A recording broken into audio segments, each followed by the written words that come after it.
Salve, salve, proletariado! Classe trabalhadora. É nóis. Aqui quem fala com vocês é o Lucas Garcia e Eu sou o Miguel, sou assistente social, formado pelo UFTM. eu sou fisioterapeuta, formado pelo UFSCar, sou mestre em neurologia e fisioterapia. Hoje eu sou um acadêmico de medicina. Estamos aí na batalha pelo SUS, que é um dos assuntos que a gente vai falar bastante aqui. O que nós vamos falar aqui? Cara, a gente tá tentando. A gente tem aquela brincadeira que a gente falou do ideia de tiozinho, que nós montamos uma página, uma conta no Instagram que chama Ideia de Tiozinho. A ideia de tiozinho é o seguinte, para contrapor a ideia do tiozão. O tiozão quem que é? O tiozão do Zap Zap, do churrasco, que manda fake news, que manda uma madeira de piroca, vai pra Cuba, sabe? E o tiozinho, que nós somos tios real. Eu tenho um sobrinho, meu afilhado. Minha primeira afilhada acabou de nascer. Acabou de nascer.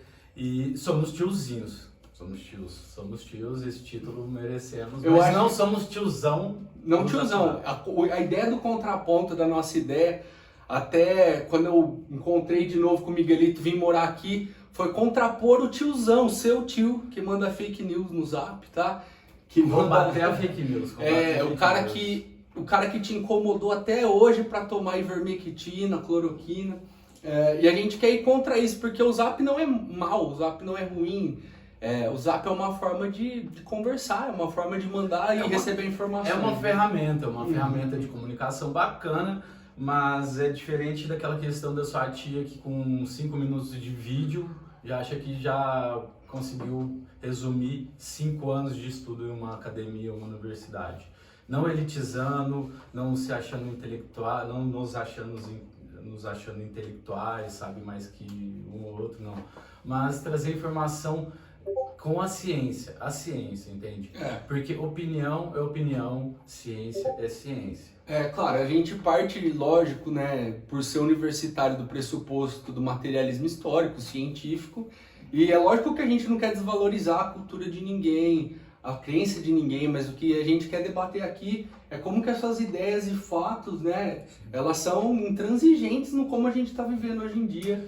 E tendo em vista a nossa questão de vulnerabilidade social, socioeconômica e tudo mais, o pouco acesso à educação que a gente tem, somos privilegiados de ter acesso a uma universidade federal. Eu venho de família assim, humilde também, humilde, todas as famílias podem ser humildes, falei errado. Proletariado. A gente reconheceu o pertencimento de classe, enquanto classe trabalhadora, independente de uma condição de privilégios que temos e reconhecemos, claro. por termos acesso à educação, sermos homens brancos, héteros, Eu acho, inclusive, se eu puder agregar o que você está falando, que um pouco dessa noção de obrigação para com o povo e tal é o que vem também de carga para nós de universidade pública, né?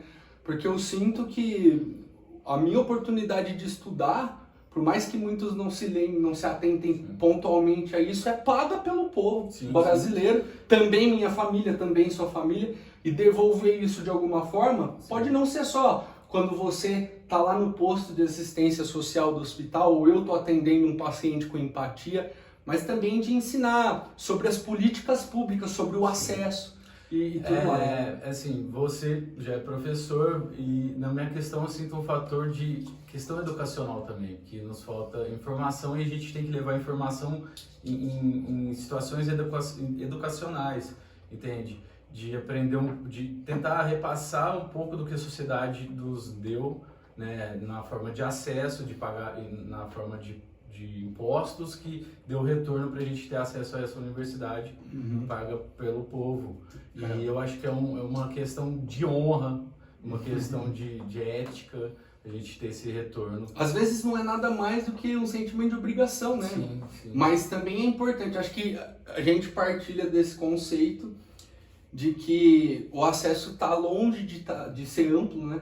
E talvez aqui mastigando e falando também da nossa posição, a gente consiga passar alguma coisa de útil nesse aspecto. Sim. E se antes já era complicado o acesso, agora tá pior, né? Pois é. Sabe, com corte de verbas para educação, em todas as questões de políticas públicas, que entra muito a questão do serviço social, que a gente trabalha com efetivação de políticas públicas, não violação de direitos sociais, sabe?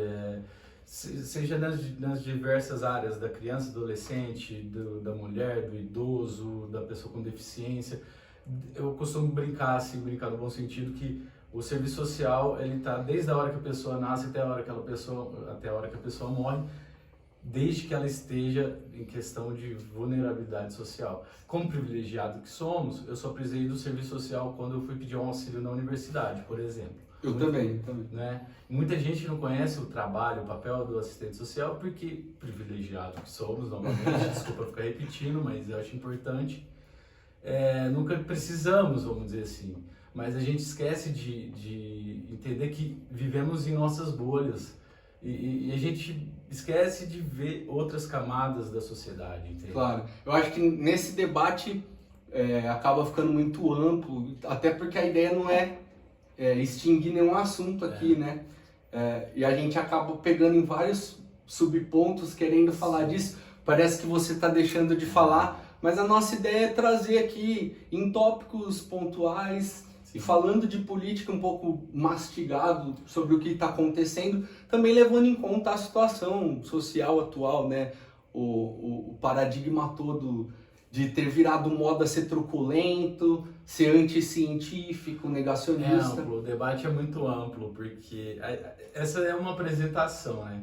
Porque para a gente debater toda a questão de sociedade como um todo, de políticas públicas, de direito, de Estado democrático de direito, de direitos humanos, sabe, é muito amplo, não dá para debater rápido. Coisas que a gente teve que aprender em 5 anos, 4 anos, 6 anos de dificuldade, não dá para a gente passar em 1, 2, 3, 4 vídeos. Portanto, essa é uma apresentação. Claro. E a gente espera apresentar outras, colocar outros temas na mesa aí. É lógico que a gente não está aqui como portador de conhecimento nenhum, a gente está aqui como via de debate, né? Sim. E adicionando ideias que logicamente estão aqui conosco.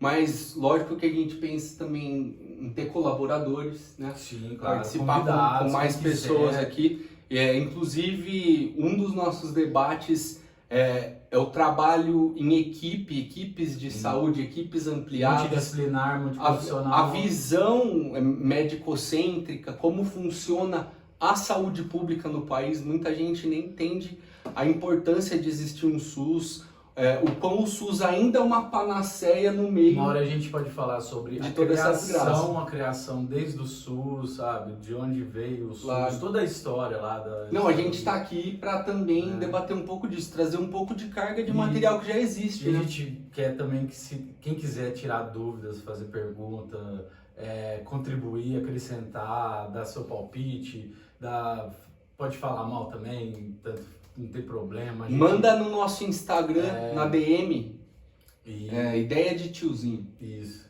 E a gente está aberto a novas ideias, a gente quer um espaço plural de debate, entende? Porque ninguém é ditador aqui, ninguém é dono das ideias, ninguém sabe mais que ninguém, o que existe são saberes diferentes e por isso que a gente quer somar, juntar e levar para todo mundo e o debate vai ser amplo. Exatamente, não existe um saber absoluto, né? Sim. Mas ao mesmo tempo em que existe por nossa parte esse respeito de perspectiva, a gente quer trazer aqui também o importante contraponto que a gente citou, né?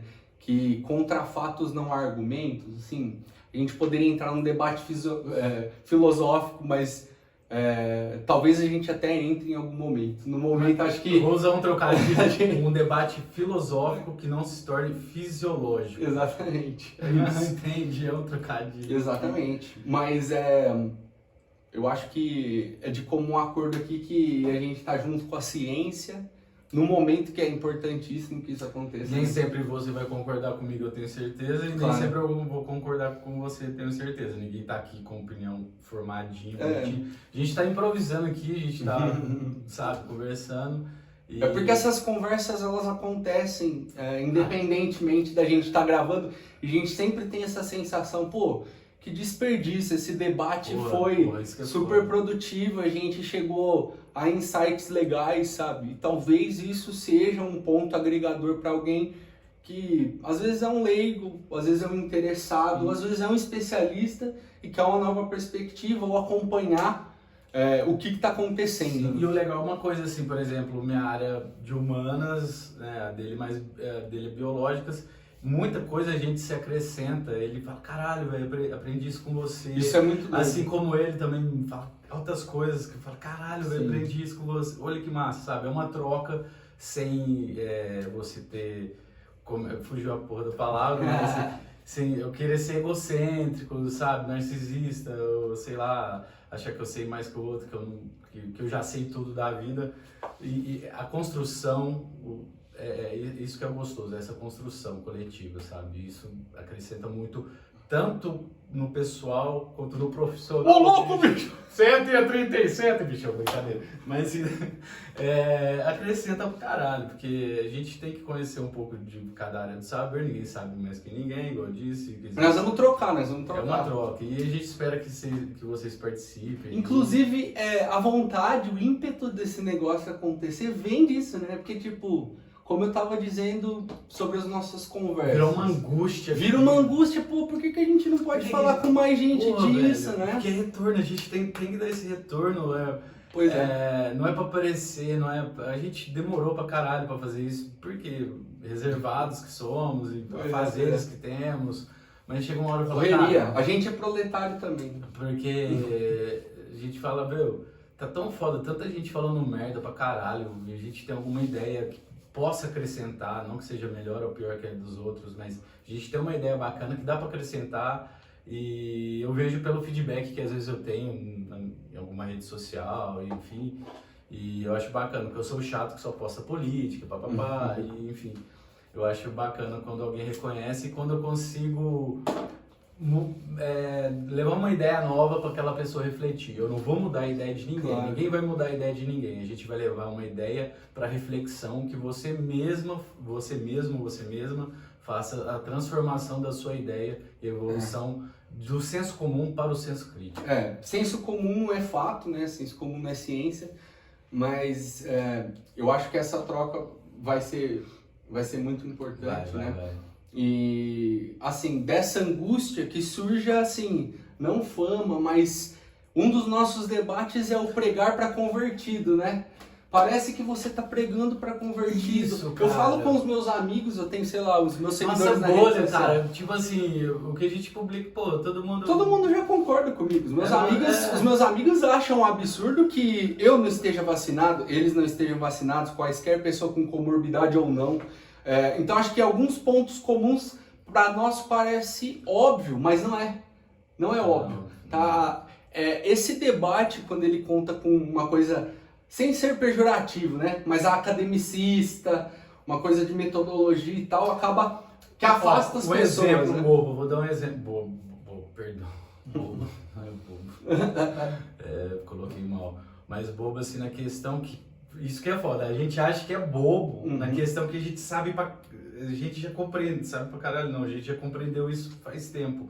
A questão do racismo estrutural. Por exemplo. Entendeu? Que é uma coisa séria, não é bobo. Eu falei bobo porque parece tão óbvio pra Sim, gente. pra nós é tão óbvio, sabe? A questão do racismo estrutural, por isso que eu me expressei mal. E imagina, né? Tipo, E, gente, a gente vai errar, a gente não é perfeito, a gente tá aqui improvisando e com uma ideia, trocando uma ideia na natural. sinceridade. Não tem um roteiro. Eu anotei algumas coisas aqui de um próximo vídeo, que foram umas falas da médica, só pra trazer um... Vamos falar da CPI, hein? Vamos falar da CPI, né? Vamos falar da Porra, CPI. tem tudo a ver. Inclusive uma fala que a gente estava debatendo bastante hoje, só para fechar essa introdução, que eu acho que vai direcionar legal o que a gente vai debater daqui para frente, é sobre a política e a medicina e a saúde, né?